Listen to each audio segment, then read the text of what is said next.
it was what would happen live in the DJ. The DJs were the musicians, but to people who made other kinds of music, the DJs were only playing back a band, so they assumed the record's supposed to be a band playing, and my assumption was that's not what it was. It was the DJ playing a drum machine and playing parts of records. That's what was exciting. That was the music of hip-hop. The rapping on top could be the same, but the music of it was different. Who was the first person that started scratching? I think, I don't know that much about it, but I believe it was DJ Kool Herc is considered the inventor, but I'm not sure if that's true. I'm not the best person to ask. What a wild idea. And revolutionary. It's like it changed the way people thought about music, and particularly like hip-hop music. Yeah. It became part of it. It comes out of the idea of the break, starting with the break. So the break is you have a song that has all different parts in it, a traditional song, but there's one little part in it that has a cool drum beat or a cool little percussion part. And what a DJ would do in those days was they would play just that little snippet of the song, might be 4 seconds, and they would have 2 turntables, and they'd play 4 seconds here, and then 4 seconds here, and then 4 seconds here, and 4 seconds here, to create a longer piece out of this 4-second loop. But there was no such thing as a sampler then, so it only happened through live playing it. And then when did people figure out sampling? And when there was a lot of times sampling was maligned, right? In the early days, people didn't sort of understand. They were like, "Oh, you're taking other people's music," but it was not just that. It was a creation of new music with samples. It's a long conversation. The first part of sampling is the way it was used in hip hop in the early days.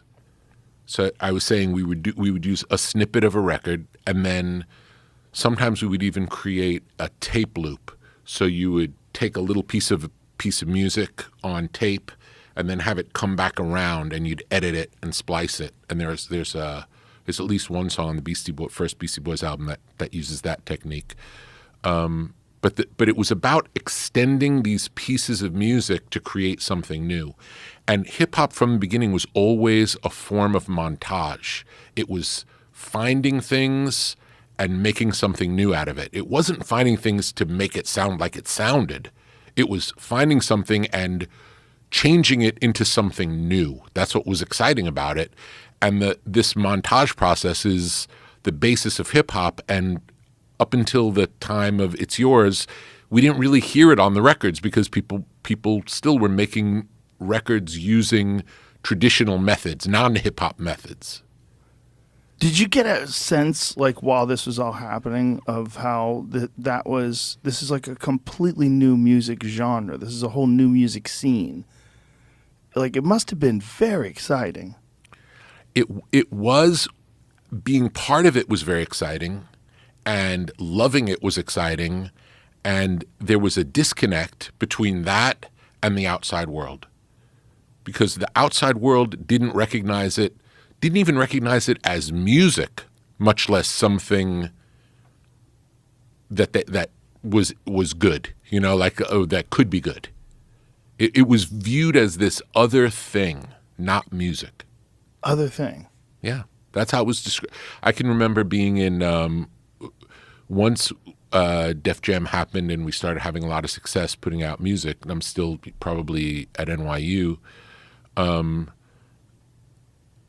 Labels would come around and want to be involved in one way or another, and one label asked, it's like, what do you attribute the success of this to? After all, it's not music. Now, these are people in the music business who are wooing us, wanting to work with us, and they're telling us they don't hear it as music. That doesn't even make sense today, right? No. Now it's the world has changed. The world has changed. Wow. But it was a completely alien underground form of music. And because people were rapping instead of singing, that was one piece that wasn't understandable. And then because the music was like it's yours, where it's a drum machine. There's no melody. It was too foreign at that point in time for people to understand it as songs. Wow, it's hard to. It's shocking. It's ridiculous, and in some ways, like there's a song I produced with Run DMC and Aerosmith, "Walk This Way." Yeah, and the whole purpose of doing that was to demonstrate this is music. This is music, and this is not only is it music, it's familiar music. You're not seeing it. Like you're somehow removed from what's happening, but it's easy to see if you. So again, if you create a demonstration, so that's what "Walk This Way" was. I looked for a song that was familiar, and that the way it was written in the original version, the Aerosmith version, the phrasing of it was essentially a rap record. The verses are ba ba ba da da da da da da da da da da. It's not melodic. It's all about the phrasing. That's how rap works.